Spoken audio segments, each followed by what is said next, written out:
Okay, so in this video, we're going to talk about variables, data types, and operators. I'm going to show you examples both on this online interpreter and then also on Visual Studio Code.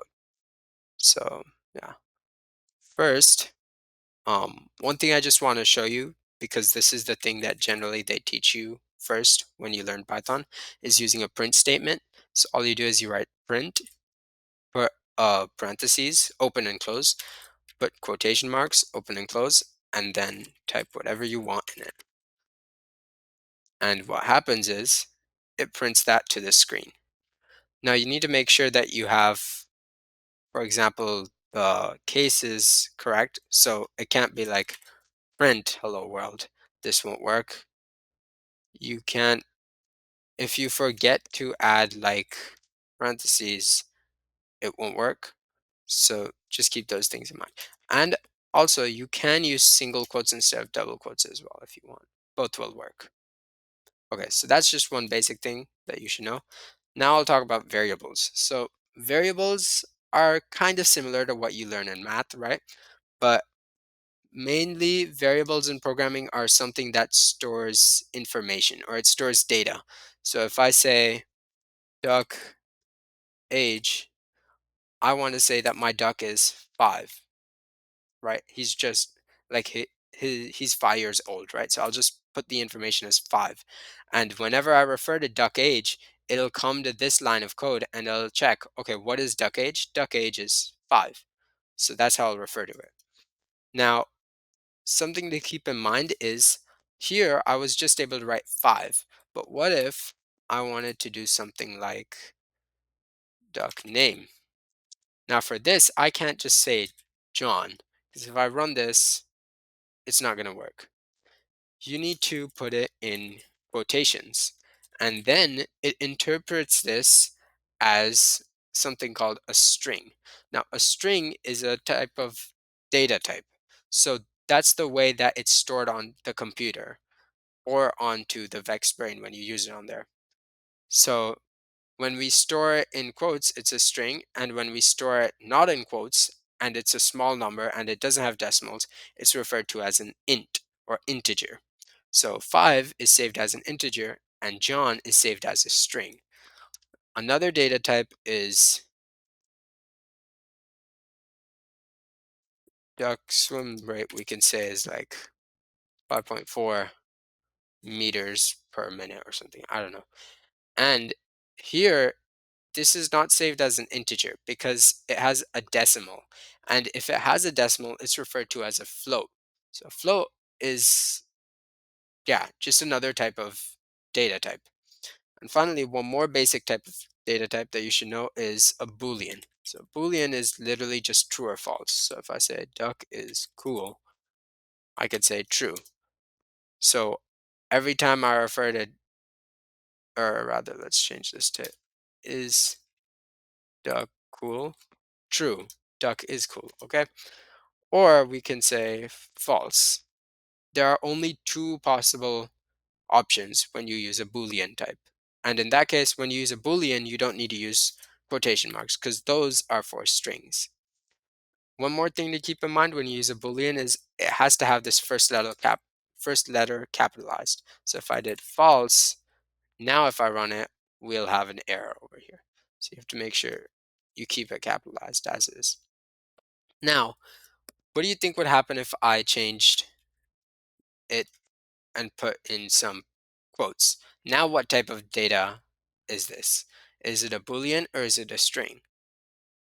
Well, the answer to that is now it's a string. So even though false is written like this, when the computer interprets it, it'll still say, okay, this is a string because it uses quotes. Same thing applies if I put in 5. If I put in 5 regularly, this is an integer. But now, as soon as I put it in these quotation marks, it turns into a string. So usually when I do print um,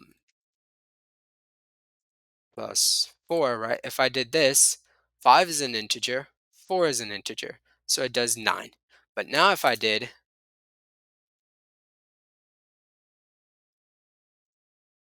duck is duck cool, right?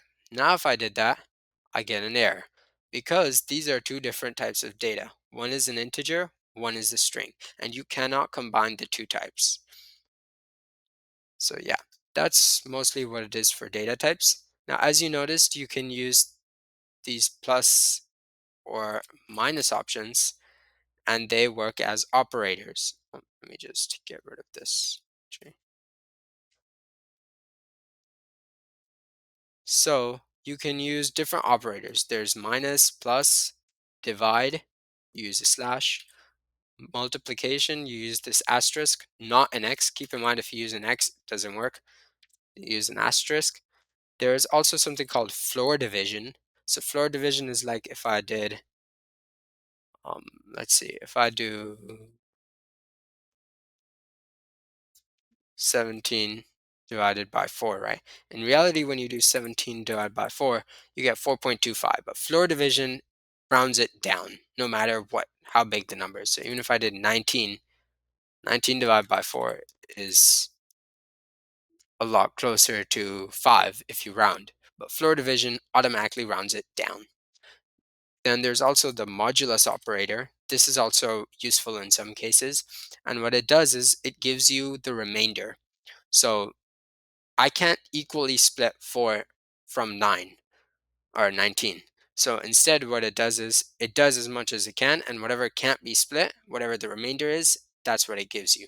So 19 divided by 4 is 16 with the remainder of 3. So that's why I'll give you 3. Yeah, so that's one of the operators. And another thing you should know is if you want to change your variable with an operator, so let's say I want to increase, let's say it's been 1 year, it's been a year now. Now what I can do is increase the age to 1 more than what it used to be. So rather than saying duck age equals 20, I can just, I can do duck age plus 1. So duck age equals duck age plus 1. And what that means is I'm not reliant on the fact that it's always 19. Like, even if this number changed, even if I put like 23, it'll still do 24. So if I had originally done something like, this is 19, right? And instead if I did duck age equals 20, the moment I change this variable to 23, this is false now. Like when I print it, this is not actually true. The duck has not turned 20, it's turned 24. So instead what you can do is, all I have to do is change this one variable, and now anything associated with it is also going to change. So now I can just say, whatever duck age is, just add 1 to it, and that's what it'll be. So now if I do print duck age, and if we do print duck age before, right? First it was 23, it's been a year, now it's 24. And now as soon as I change this, first it was 25, now it's 26. It's not relying on that sole number. Now, a quicker way to do this, rather than saying duck age equals duck age plus 1, you can just do duck age plus equals 1, and that means the exact same thing. So now if I run it, you see it didn't make any difference. Even if I change it, it still works. Similar to this plus equals, you can also do minus equals, or you can do divide equals. Let's say we want to do 7, right? Or we can do times equals, and pretty much the same for all of the other operators. So yeah, that's all it is for variables, data types, and operations.